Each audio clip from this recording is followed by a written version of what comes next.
What's going on, housemates? Marcelo here, and I'm recording this video shortly after Arsenal's 5-2 win at the London Stadium. Another huge victory for us. That's the second game in a row where we scored 5 goals with 5 different goal scorers, and it's 3 wins in a row now. That's the first time we've done that since the beginning of October.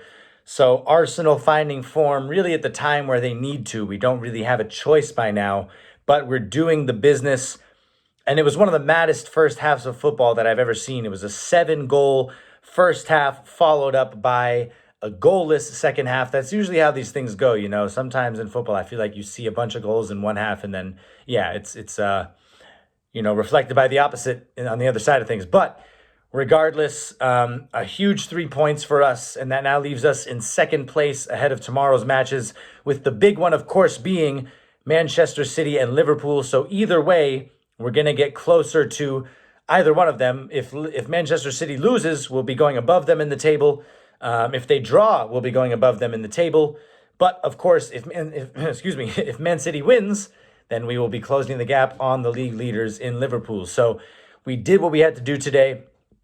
Just a mental first half, really. We started the game. How else were we going to open the scoring but through Gabriel from a corner kick assisted by Saka? And it was a beautiful set piece. Everyone gathered at the far post. You saw everyone sort of coming together to discuss what the plan was. Sorry. And then Gabriel sort of ran around and he lost his marker Antonio in the mix. And he still had a lot of work to do because the angle wasn't easy. He was, he sort of had to crank his body in a way, and the header was really well placed. So 1-0. And then a little while later, Martin Odegaard reminded the world why he is the best attacking midfielder in world football. A beautiful scooped ball to find Bukayo Saka. It looked like Saka might have, controlled and volleyed it or hit it first time, but he made the right decision and squared it across goal. Leandro Trossard had a simple tap in. 7 minutes later, we got a penalty when Saka showed his brilliant footwork and he was brought down in the box.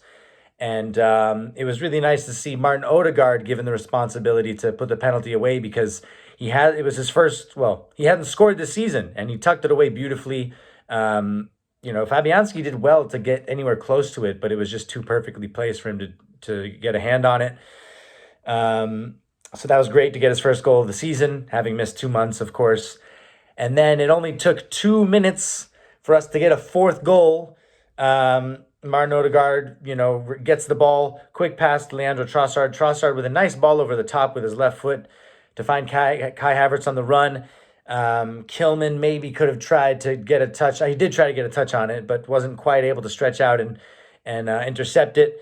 And Kai Havertz showed his composure to finish. And so it's 4-0 after 36 minutes. Remarkable stuff. Then only 2 minutes later, we fell asleep. It was Leandro Trossard and Ricardo Calafiori who really, switched off for a moment. I think it's more so on Trossard because, he was on the wing. But Calafiori as well, I think they both are responsible for that goal. It was a great through ball, it has to be said, but should have been dealt with. Wan-Bissaka finishes it near post. And then a couple minutes later, Declan Rice makes a perfect challenge on Lucas Paqueta. I don't understand in what world that's a foul, but it's deemed a foul. And Emerson, has to be said, puts away it's a perfect free kick. David Raya has no chance saving it. So we go from being up 4-0 after 36 minutes to it now being 4-2. The lead is cut in half. So, I wasn't too nervous, but you don't like to see a 4-goal lead cut in half in a span of 2 minutes. My favorite moment from the first half, though, is when Jurrien Timber's on the ground and Emerson sort of kicks out at him, which in itself should be a guaranteed yellow card, right? If not a red card. It wasn't that violent, but still, it was very dirty, and it was cowardly from Emerson because Jurrien Timber's on the ground. But Bukayo Saka immediately shoves Emerson, and I just thought that was such a brilliant moment because, it just shows how together this team is, but it also shows how thick Bukayo Saka's skin is and how much of a leader he is because he's not going to let one of his teammates get pushed around like that. And so that was brilliant. And I think that just helped set the tone. And it just shows that this is a tough team now. It didn't always feel like that. So we go into the half. It's 4-2, still feeling confident. Oh, sorry. I got ahead of myself, of course.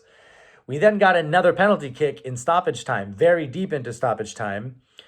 And it was Fabianski who, frankly, I think he only grazed Gabriel's head. Gabriel got his head to the ball first, and Fabianski punched out, or swung his fist, and it touched Gabriel. I don't think it was a penalty personally, but I wasn't complaining, especially given how the half was wrapping up with the lead cut in half. So this time it was Saka who stepped up, and actually Fabianski should have saved the penalty. It wasn't the best penalty from Bukayo Saka. Doesn't matter though, he put it away. And so we go into the halftime break up 5-2, and that was the final score. It was a bit of a tame second half. We were in control for most of it. It wasn't, there wasn't much happening. So, no complaints. And at the end of the day, it was a great result for us. It was important to get our goal difference up, or to keep our goal difference rising, given how much we've struggled to score goals, comparatively thinking about what we did at, last season. But we're heating up really, and this is exactly what has to happen. And so we now sit in second place ahead of tomorrow's fixtures, of course, but even if Chelsea were to win, they would have to win by 3 goals in order to be level with us on goal difference. So I think it would be goals scored, actually. So yeah, as long as they only score 2 goals, then we will be ahead of them on goal difference if they win, right? So currently we're 3 points ahead of them. We are 6 points behind Liverpool, so a Man City win would be massive. But of course, a Man City win would also mean that they... I'm sorry. Yeah. A Man City win would mean that they are 1 point above us still. So, I personally think actually a Man City win might be best. But a draw would also be brilliant for us. So not too much to talk about really. Bukayo Saka is now only 11 assists away from breaking the Premier League record for assists. He only needs 11 assists in 25 games. So let's pray that he can get that done, because that would just be such a huge achievement for him individually. Obviously, we want to win some silverware, but that would just be another sign of how brilliant and special he is as a player. So a lot to be excited about, but of course, we still have so much work to do. So all eyes will be on this Manchester City-Liverpool game tomorrow. We have to hope for anything but a Liverpool win. A draw or a win for City would be best, in my opinion. I think realistically, actually, a draw would probably be the best result technically, just so that we can stay above Man City. But look, we have to just continue focusing on what's in our control, and what's next in our control is Manchester United at home. Another huge win. Ruben Amorim's third game in charge, his second league game in charge. Well, his third league game in charge, after this weekend. So keep your eyes peeled, and I'll maybe make a video tomorrow after the Man City-Liverpool results to just talk about where that leaves us. So I hope you enjoyed this win, folks, because I certainly did. And again, that's 3 wins on the bounce, 2 consecutive wins with 5 different goal scorers and 5 goals. So a lot to be happy about. And until next time, housemates, thank you for tuning in as always. And come on, you Gunners. Peace, everybody.